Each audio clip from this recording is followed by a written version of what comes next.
Alright, we gotta fly around this. Edmonton Center, Sierra Golf is requesting deviations to the left one more time here for weather.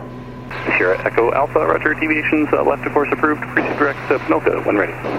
Alright, let's go this way here. Roger, direct to Panoka when ready, Sierra Golf. Alright, we gotta get around all this here. Let's fly around this here. That will rock our world if we go through that. We're just gonna skim it here. We got that clearance just in time. Look at that. Absolutely beautiful. But that would be very, very bumpy flying through there. And if we can avoid that, avoid a bunch of turbulence, then we're going to do that. Which is why we're deviating right now. And that cloud there that we just flew around, it did have quite a bit of moisture in it. Big cumulus cloud. Not a thunderstorm by any means, but yeah, there'd be lots of moisture, turbulent, and not very pleasant for my passenger who is asleep right now in the back. So this maneuver was mainly for passenger comfort. Sometimes flying through those clouds is actually a lot of fun. But see, we're clear of it now. Big thunderstorm over there. Thank goodness we're not going through there. Got some more cumulus clouds there in the distance, and I don't expect we're going to have to do any more deviating here. We're going to go direct to our destination airport here again. We're going to throw this back on nav mode. Edmonton Center, Sierra Echo Alpha is direct Panoka again here. Thanks, Sierra Echo Alpha. Sierra Echo Alpha, roger. And the reason why you want to avoid clouds like that, like I said, turbulence, rain, icing is another big one. You can get lots of ice in those types of clouds. And it's surprising how fast ice will build up in cumulus clouds like that, especially near the tops.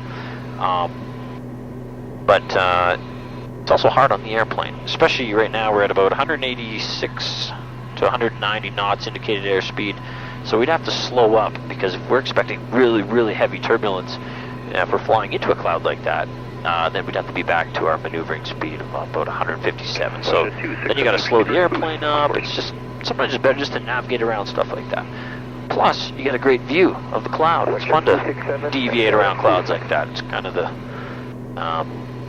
fun part of thunderstorm avoidance.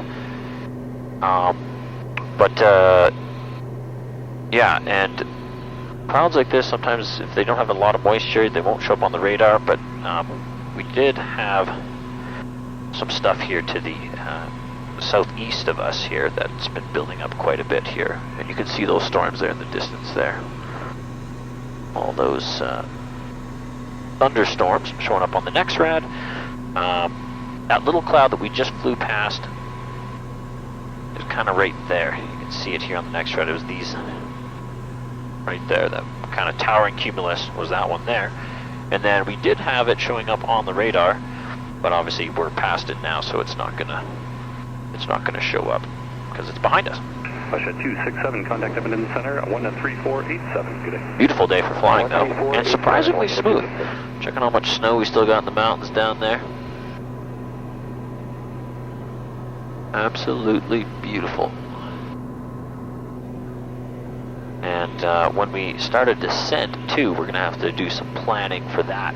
We're going to be descending here in about 15 minutes, because we're going to have to descend through a lot of this convective cumulus clouds, and probably have to do a little bit more zigzagging to get into our airport, because we're going to try to land VFR at our destination airport. It has a couple approaches, but because it's a smaller airport we're going to be landing at, no control tower, a little uncontrolled airport, we're going to want to cancel IFR, get VFR, then do a precautionary and join the circuit so we can check the winds properly. And there's probably going to be VFR traffic flying around there too, so we want to kind of mix in with them.